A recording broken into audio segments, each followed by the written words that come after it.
Haleluya, mtu wa Mungu. Ni wakati mwingine na saa nyingine Mungu amenipa neema nije niseme nawe.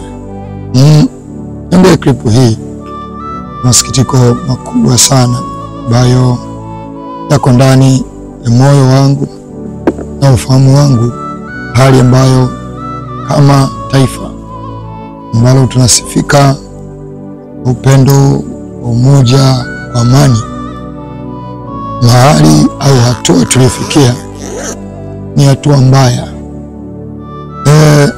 Niongee jambo hili kwamba taifa la Tanzania tumefika eneo baya. Tumefika eneo ambalo wauaji wanajitapa kwenye mitandao, wanajitapa hadharani, wana uwezo wa kutumia message kusema tutakuja kukuua. Kwa bahati mbaya sana kwamba wauaji hawa wanajitapa wakati ambao hakuna anayechukulia hatua yoyote. Maswali ya kujiuliza ni mengi kama tukiona watu tunaotumia akili zetu timamu. Nafahamu ni kweli watu hawa ambao wanajitapa hasa kwa njia ya jumbe zinazotumwa, yani SMS, ama kwa njia ya comment, kwamba wewe unachokitafuta utakipata, siku chache tu tutakufanyia kitu kibaya, siku chache tu utapata kitu fulani ambacho ako kamdomo wako kataisha, na vitu kama hivyo. Pia wengine kama wakina Mwabukusi wametumia jumbe za kuonyesha wanajifanya na kamdomo sana, kwa sababu tu wanaonekana kumtetea mtu fulani aliyepata madhara. Unaonekana na kamdomo, yani tutakufanyia kitu fulani kigumu, hautasahau, mambo mengine kama haya.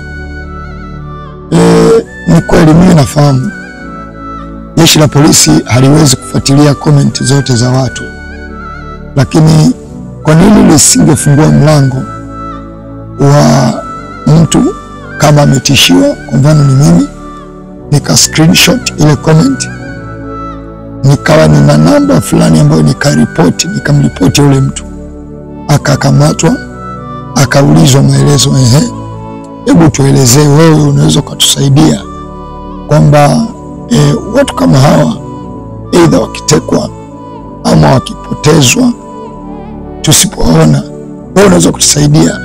Ni nani amewateka? Ni nani amefanya hili tukio? Unaweza ukatusaidia, kwa sababu kwa ujumbe huu ulioandika inaonekana unawajua, unaweza ukafanya tukio hilo, inaonekana una mawasiliano nao. Sasa kuna comment zinakuwa zinaonyesha kabisa watu kama wewe wanatakiwa watekwe, inawezekana wauawe. Comment hizi hasa zinatawala sana kwenye clip, kwenye mazungumzo ya watu wanaokuwa wanapinga ubaya, wanapinga dhuluma, wanapinga utekaji, wanapinga mauaji. Kionekana tu ni unapinga, basi comment hizo ndo zinatawala huko. Ukiwa unasifia, hizo comment hauzioni comment za unachokitafuta utakipata. Hizo comment ukiwa unasifia hauzioni, zinaonekana tu kwa wale wanaopinga.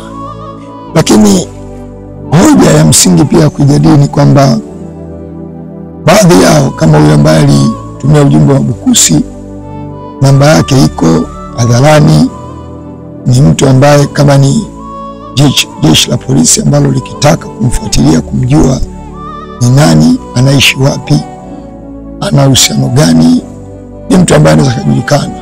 Sasa kwenye mazingira kama hayo, ni mtu ambaye hatafutwi, yupo anajulikana, hatafutwi, hafanyi lolote, ila mwisho siku linaweza kuja kumkuta lolote Mwabukusi, na likimkuta tusemeje kwamba ni wasiojulikana ama ni wanajulikana, ila tu katika kujulikana kwao hakuna ambaye ameshughulika kutaka kuwachukulia hatua yoyote ya kusema kwamba sasa huyu anayejulikana tutafute tujue tutamfanya nini.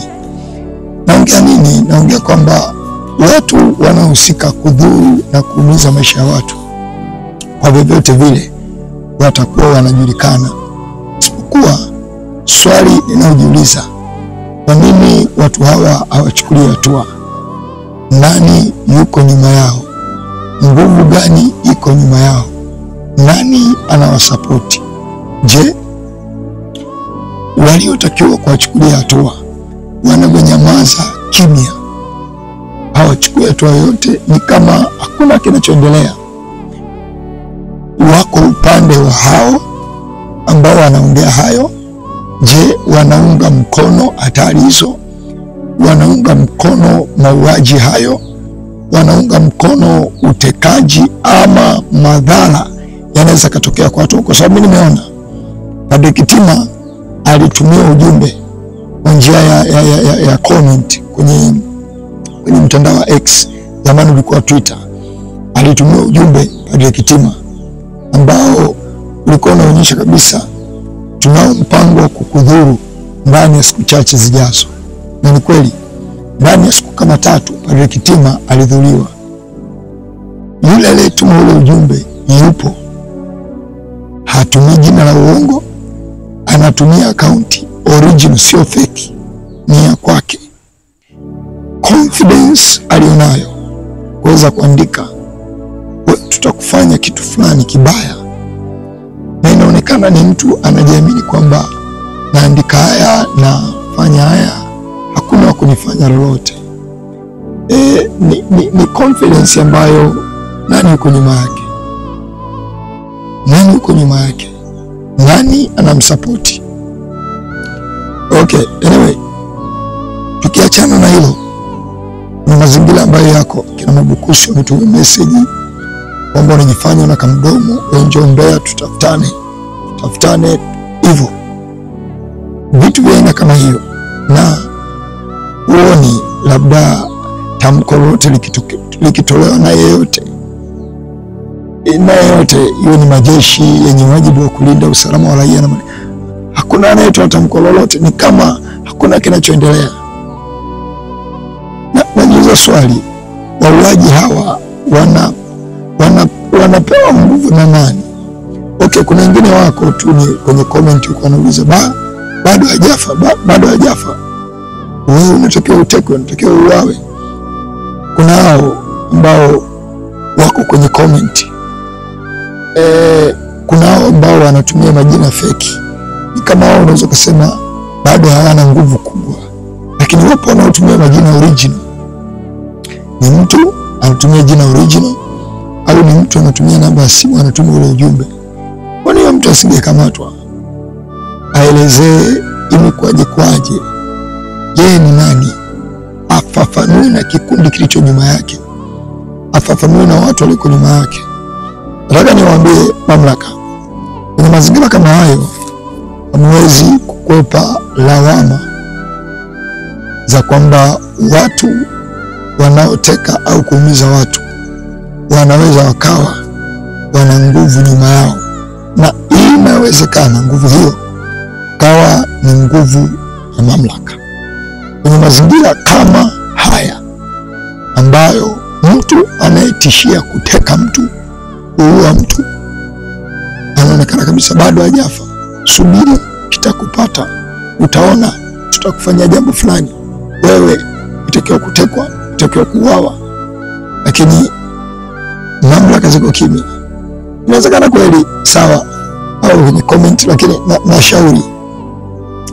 nashauri kwamba ili kuisafisha serikali, ili kusafisha chama kilichopo madarakani, ili kusafisha uongozi wa awamu hii, watu hawa wanaokuwa wanatoa comment zenye viashiria vya hatari, hasa kwa watu wanaokuwa wanatoa maoni kinyume na dola iliyopo, watu hawa nashauri wangekuwa na namna ya kushughulikiwa, na iki ingewezekana watu hawa tungeweka mfumo maalum, kama ni namba ya simu, huyo mtu akicomment ile inachukuliwa screenshot, ile comment inatumwa kwenye ile namba ya simu, yeyote awe anatuma. Lengo ni kwamba kuna watu ambao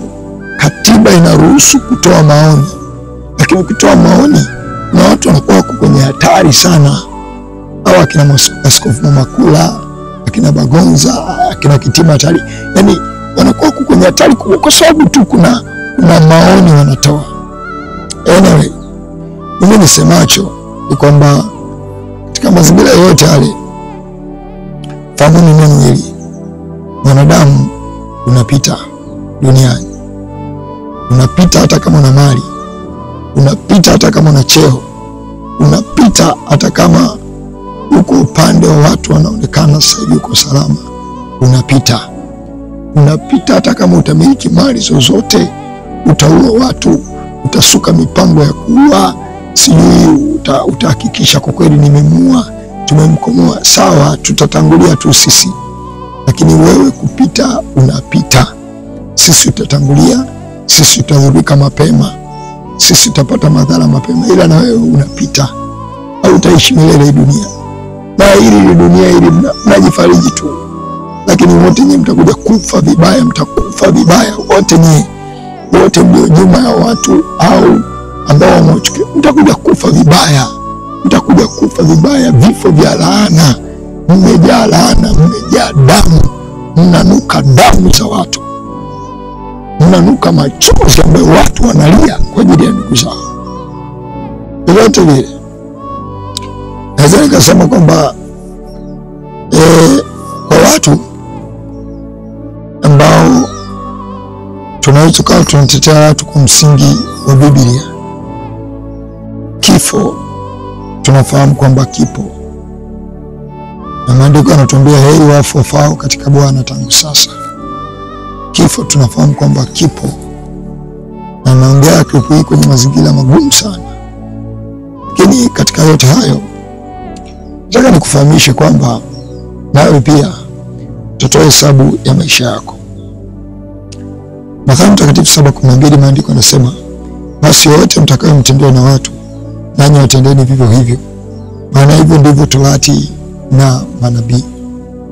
Ikiwa upendi mtoto wa mwenzako atekwe katika madhara aina yote, ningekusihi hakikisha, ikiwa upendi mwanao atekwe, hakikisha na wewe au muone mtoto wa mtu mwingine anatekwa na ukanyamaza kimya. Chukua hatua kama unawajibika. Lakini usipochukua hatua, basi wajua kwamba kwa mazingira yoyote yale, ukiwa kuna namna yoyote ya madhara yameendelea kwenye maisha ya watu, na wewe ulikuwa na wajibu huo wa kupinga hayo madhara, ila haukupinga, basi wajua kwamba hukumu ya Mungu ya milele inaweza ikaja kuwa juu yako sababu ya maisha hayo ambayo umeishi. Niseme hivi kwamba katika hali yoyote, kila nafsi ya mwanadamu itaonja umauti. Tulikuja duniani tu uchi na tutaondoka tu uchi. Itakufaidia nini kupata mali, tajiri, fedha kwa gharama ya kuona mwingine anadhuliwa na ukanyamaza? Itakufaidia nini? Najua inawezekana kweli kuna watu sijua mnalipwa vibunda vya pesa, sijua kama mpo, inawezekana mpo, lakini fedha inafanana na uhai wa mtu. Okay, sisi tutatangulia, nyinyi mtakuja. Inawezekana wengine mtachelewa. Mtu mmoja aliwahi kusema kwamba wabaya tu ndio wanaokufa, watu wema hatufi. Katika Timotheo wa kwanza 6 mstari wa 7, kwa maana hatukuja na kitu duniani, tena hatuwezi kutoka na kitu. Tukuja na kitu duniani, tena hatuwezi kutoka na kitu. Nataka nikujulishe kwamba katika hali yoyote, ulikuja duniani uchi, utaondoka uchi. Uwe unaamini, iwe hauamini, ile ulikuja duniani uchi, utaondoka uchi. Niite na kauli za udhalilishaji, iwe na kujulisha unatafuta kitu dhaifu sana ambacho kitakuharibia jina lako. Nguo zako zitajaa damu. Watoto wako watachukua laana ya wewe kuyadhuru maisha ya watu. Ni katika yote hayo hautakuwa na faida yoyote. Katika Ayubu 1:21 au nianzie 20, ndipo Ayubu akainuka akalalua joo lake, kisha akanyoa kichwa chake na kuanguka chini na kusujudia, akasema, mimi naitoka tumboni mwa mama yangu nili uchi, nami nitarudi tena huko uchi vile vile. Bwana alitoa na Bwana ametoa, jina la Bwana libarikiwe. Bwana alitoa, lakini wanadamu kwa namna mbalimbali sasa mnatoa. Bwana alitoa, wanadamu kwa namna mbalimbali sasa mnatumia jitihada kutoa. Tumia maabara, tumia silaha kwa namna mbalimbali. Ni wanadamu. Inawezekana kweli wanadamu hao wakawa hawana uhusiano wa moja kwa moja na mamlaka, ila ni wanadamu ambao yani wanakaribiana sana, kwa sababu swali la msingi la kujiuliza, kwa nini madhila haya yawapate aina fulani tu ya watu, hasa wanaopinga ubaya? Kwa hiyo inakuwa inaonekana wazi kwamba wanadamu hawa ambao wanahakikisha hao wanaopinga ubaya wanapata madhara, kwa vyote vile wana uhusiano na mifumo ambayo inataka ubaya ndio utawale, inataka uwaji ndio utawale. Na sijajua ni kwa faida ya kiwango gani, ila nijuacho mimi ni kwamba kwa hali yoyote, wewe na mali kiwango chochote, utaondoka duniani na utaziacha. Katika kitabu cha Mhubiri 2:24 maandiko yanasema, mwanadamu hapati jema kupita kula na kunywa na kuiburudisha roho yake kwa mema katika kazi yake. Zaidi hapo hakuna kingine chochote cha maana. Niseme sauti ya mtoto wa mtu aliyewahi kutoka gerezani, kwa mwenyewe analia kutoka mabusu kati ya hatari kubwa. Naongea maneno haya kwamba Kristo yu karibu kuja kumlipa kila mtu sawa na maisha yake.